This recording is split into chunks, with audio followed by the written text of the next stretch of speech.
The plan. It's a very short chapter. When we got back to the bedroom, my grandmother took both me and Bruno out of her handbag and put us on the table. "Why on earth didn't you speak up and tell your father who you were?" she asked Bruno. "Because I had my mouth full," Bruno said. He jumped straight back into the bowl of bananas and went on eating. "Ugh, what a very disagreeable little boy you are," my grandmother said. "Not boy," I said. "Mouse."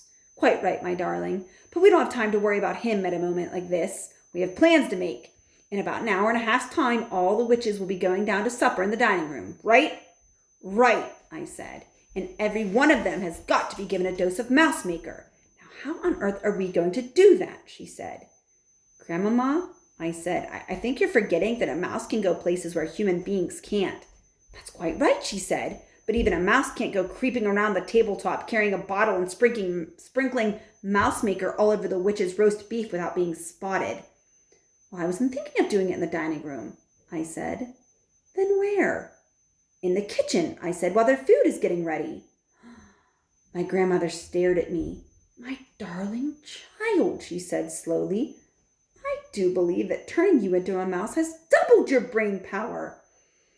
"A little mouse," I said, "can go scuttling around in the kitchen among the pots and pans, and if he's very careful, no one will ever see him." "Brilliant!" my grandmother cried out. "By golly, I think you've got it." "The only thing is," I said, "how will I know which food is theirs? I don't want to put the Mouse Maker in the wrong saucepan. It would be disastrous if I turned all the other guests into mice by mistake, especially you, Grandmama. Then you'll just have to creep into the kitchen and find a good hiding place and wait and listen. Just lie there in some dark cranny listening and listening to what the cooks are saying. And then, with a bit of luck, somebody's going to give you a clue. Wherever they have a big party to cook for, the food is always prepared separately." "Right," I said. "That's just what I'll do. I shall wait there and I shall listen and I shall hope for a bit of luck." "It's going to be very dangerous," my grandmother said. "Nobody welcomes a mouse in the kitchen. If they see you, they'll squash you to death." "Well, then I won't let them see me," I said. "Don't forget you'll be carrying a bottle, so you won't be nearly so quick and nippy," she said. "Why, I can run quite fast standing up with a bottle in my arms. I did it just now, don't you remember? I came all the way up from the Grand High Witch's room carrying it." "What about unscrewing the top?" she said.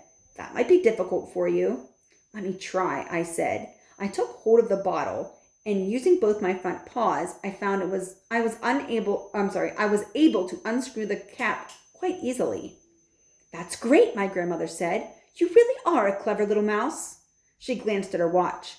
"At 7:30, I shall go down to the dining room for supper with you in my handbag. I shall release you under the table together with the precious little bottle, and from then you'll be on your own. You'll have to work your way unseen across the dining room to the door that leads to the kitchen. There will be waiters going in and out of the door all the time. You'll have to choose just the right moment and nip in behind one of them.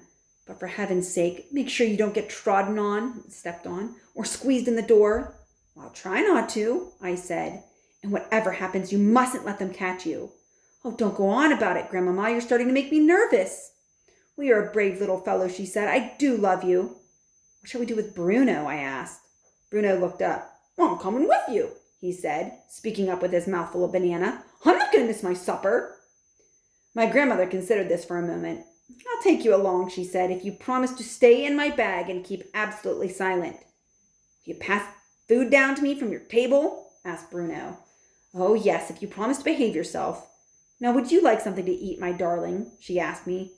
"No, thank you. I'm too excited to eat. I've got to keep fit and frisky for the big job ahead." "And it's a big job, all right," my grandmother said. "You'll never do a bigger one."